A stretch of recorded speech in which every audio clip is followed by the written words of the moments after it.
Doctor Ajay Singh Chautala ji का, प्रदेश के उप मुख्यमंत्री भाई दुष्यंत चौटाला जी का, मेरे लाडले भाई दिग्विजय सिंह जी का, जेजेपी के प्रदेश अध्यक्ष सरदार निशान सिंह जी का, सरकार में मंत्री और टोहाना से विधायक देवेंद्र सिंह बबली जी का, सरकार में मंत्री और उकलाना से विधायक अनूप कुमार धानक जी का, बाडरा से विधायक नैना सिंह चौटाला जी का, जुनाना से विधायक अमरजीत ढांडा जी का, बरवाला से विधायक जोगीराम सिहाग जी का, शाहबाद से विधायक रामकरण जी का, भूला से विधायक ईश्वर सिंह जी का और वरिष्ठ नेता केसी बांगड़ जी का, प्रदेश कार्यकर्ता प्रभारी रणधीर सिंह जी का और मंच पे विराजमान सारी जेजेपी लीडरशिप का बहुत बहुत धन्यवाद करना चाहता हूं। आप सबका धन्यवाद करना चाहता हूं।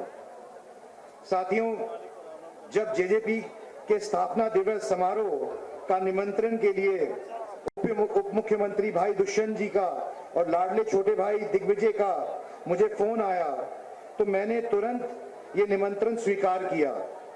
दोस्तों, इसके दो कारण हैं।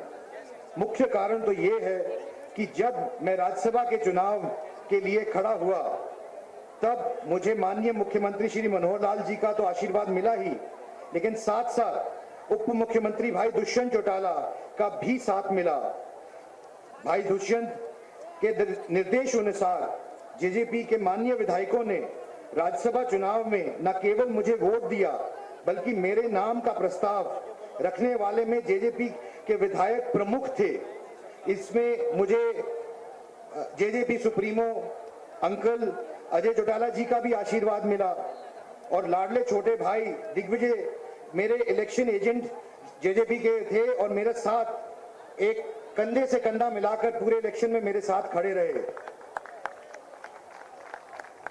आज जेजेपी के स्थापना दिवस पर जब सारा जेजेपी परिवार इतनी भारी संख्या में यहाँ एक एकत्रित हुआ है तो राज्यसभा चुनाव में मेरा साथ देने के लिए अंकल डॉक्टर अजय चौटाला जी का, प्रदेश के उप मुख्यमंत्री भाई दुष्यंत चौटाला जी का, लाडले भाई दिग्विजय चौटाला जी का और जेजेपी के सभी एमएलए साहिबान सहित पूरे जेजेपी परिवार का तहे दिल से धन्यवाद करता हूं। दोस्तों, मेरा आज जननायक जनता पार्टी के स्थापना दिवस पर उपस्थित होने के दूसरा कारण बताने से पहले बात करना चाहता हूं जननायक स्वर्गीय चौधरी देवीलाल जी की, जिनके नाम पर जननायक जनता पार्टी की स्थापना हुई है, जिनके विचारों पर और नीतियों पर जननायक जनता पार्टी की स्थापना हुई है। इसमें कोई दो राय नहीं कि ताऊ देवीलाल के नाम से, उनके काम से आज भी हरियाणा का बच्चा बच्चा वाकिफ है। लेकिन अपने युवा साथियों का ध्यान मैं एक इंटरेस्टिंग फैक्ट की ओर इंगित करना चाहता हूं। आज से लगभग 35-36 साल पहले जब स्मार्टफोन नहीं होते थे, व्हाट्सएप सोशल मीडिया नहीं था और प्राइवेट टीवी चैनल भी नहीं होते थे, तो ऐसे समय पर जब कम्युनिकेशन नहीं था, संपर्क साधना मुश्किल होता था, लोगों से मिलना मुश्किल होता था, तो 1986 में माननीय स्वर्गीय देवीलाल जी ने एक लड़ाई लड़ने का काम किया। उस वक्त की बंसीलाल सरकार के खिलाफ एक न्याय की लड़ाई लड़ने का काम किया और 1987 में उन्होंने एक इतिहास रचा हरियाणा में, जहां पर लोकदल की और बीजेपी की सरकार ने उन 90 में से 85 सीटें पाई थी। यह हरियाणा का सबसे बड़ा इतिहास है। आज हम जब इस बात को सोचते हैं तो ये बहुत आसान लगता है, क्योंकि हम संचार की वजह से, टेक्नोलॉजी की वजह से हम लोगों से संपर्क कर पाते हैं, आप लोगों से बात कर पाते हैं, लोग अपनी समस्याएं रख पाते हैं। लेकिन जरा सोचिए, अपने युवा साथियों से इस बात के ऊपर गौर करने को बोलूंगा कि जरा सोचिए कि उस जमाने में इस तरीके की जीत प्राप्त करने के लिए उन्होंने किस तरीके से जन भावना, जन सेवा की भावना लेकर उन लोगों के बीच में गए और किस तरह से उनकी इस बात का आभास था कि लोग क्या चाहते हैं, लोगों की मंशा क्या है। और मुझे कहने में खुशी है कि आज जिस तरीके से भाई दुष्यंत एक युवा राजनेता के तौर पर उन्होंने अपनी राजनीति शुरू की, सबसे युवा सांसद बने, एक युवा मुख्यमंत्री के रूप में उप उप मुख्यमंत्री के रूप में उन्होंने कार्यभार संभाला एक बहुत कम उम्र में। तो साथियों, मेरे यहाँ आने का दूसरा कारण भी यहीं से शुरू होता है। मुझ में और भाई दुष्यंत में सार्वजनिक जीवन में आने को लेकर भी एक समानता है।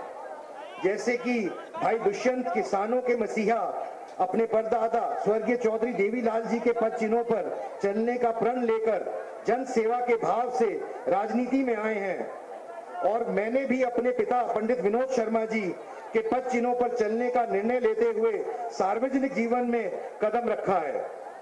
मेरे पिता पंडित विनोद शर्मा जी ने हमेशा छत्तीस बिरादरी को साथ लेकर सर्व समाज की हित में काम किया है।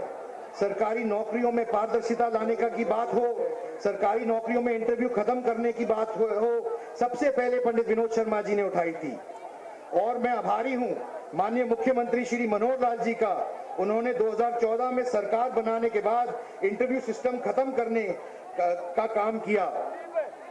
साथियों, उप मुख्यमंत्री भाई दुष्यंत चौटाला भी युवा आयु में ही सोच में बहुत स्थिरता और मैच्योरिटी के साथ हरियाणा सरकार के मूल मंत्र हरियाणा एक हरियाणवी एक को आधार बनाकर जिस तरह से प्रदेशवासियों की सेवा में जुटे हैं, वे तारीफ के काबिल है। साथियों, मुख्यमंत्री भाई दुष्यंत चौटाला के बारे में एक बात जो आपको नहीं मालूम है, वो आज मैं आपको बताता हूं। ये बात मुझे हरियाणा प्रदेश के सीनियर अफसरों से होने वाली चर्चाओं के दौरान पता चली कि ऑफिशियल मीटिंग्स के दौरान उप मुख्यमंत्री जी पूरा इंटरेस्ट लेकर छोटी सी छोटी बात की डिटेल्स लेते हैं, और इसका परिणाम है कि अब जब भाई दुष्यंत मीटिंग लेते हैं तो अफसर अपनी पूरी तैयारी के साथ आते हैं। कई साथियों को ये बात सुनकर आम बात लग रही होगी, लेकिन मैं ये बात आपको बताना चाहता हूं कि ये गहरी बात है। अपने काम को सीरियसली लेना किसी भी व्यक्ति के चरित्र को दर्शाता है।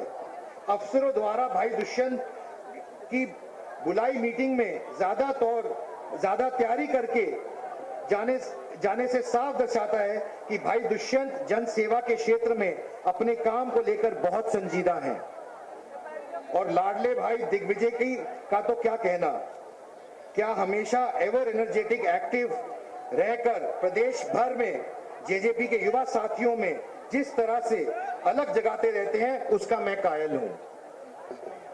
दोस्तों, डॉक्टर अजय सिंह चौटाला जी और श्री माता तुल्य नैना चौटाले जी का भी मैं बहुत बहुत धन्यवाद देता हूं कि उन्होंने ऐसे संस्कार दिए कि भाई दिग्विजय चौटाला और दुष्यंत चौटाला एक सेवा भाव से, मैं राजनीति नहीं कहूंगा, एक सेवा भाव से आपके बीच में आकर आपकी सेवा करने का काम कर रहे हैं। साथियों, भाई दिग्विजय ने इंसो के संस्थापन दिवस पर जयपुर कार्यक्रम में भी मुझे इनवाइट किया था, लेकिन दोस्तों 5 अगस्त को इस दिन मेरा कार्यक्रम पहले से ही श्रीनगर में तय था, क्योंकि 5 अगस्त को धारा 370 हटाने की तीसरी सालगिरह थी और इस मौके पर श्रीनगर के लाल चौक पर तिरंगा फहराने का मुझे मौका मिला। दोस्तों, किसने सोचा था कि धारा 370 हटेगी? किसने सोचा था कि हमारा कश्मीर शांति और प्रगति की तरफ लौटेगा? लेकिन प्रधानमंत्री श्री नरेंद्र मोदी जी की विजनरी लीडरशिप और पॉलिटिकल विल के चलते ये संभव हो पाया है, और देशवासियों सदियों तक इस बात को याद रखेंगे।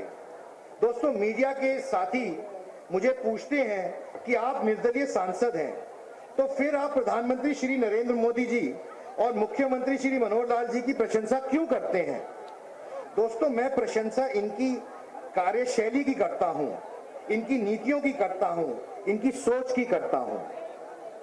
दोस्तों, अभी पिछले दिनों ही मुझे पार्लियामेंट्री डेलीगेशन के सदस्य के तौर पर मुझे रवांडा जाने का मौका मिला, और मुझे इस बात का आभास हुआ कि क्या आज एक भारतीय नागरिक के तौर पर दुनिया में हमारी क्या ख्याति है, दुनिया हमें किस तरह देखती है।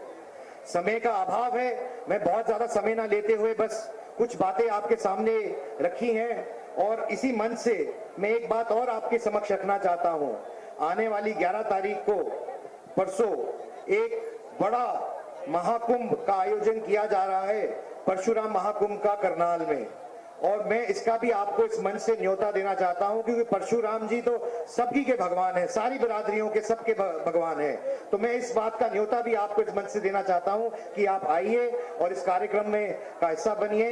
मैं एक बार पुणे आपको पूरे जेजेपी परिवार को बहुत बहुत शुभकामनाएं देना चाहता हूं। एक हरियाणा एक हरियाणवी के मूल मंत्र के साथ आप आगे बढ़े। बहुत बहुत शुभकामनाएं और बहुत धन्यवाद, बहुत बहुत धन्यवाद।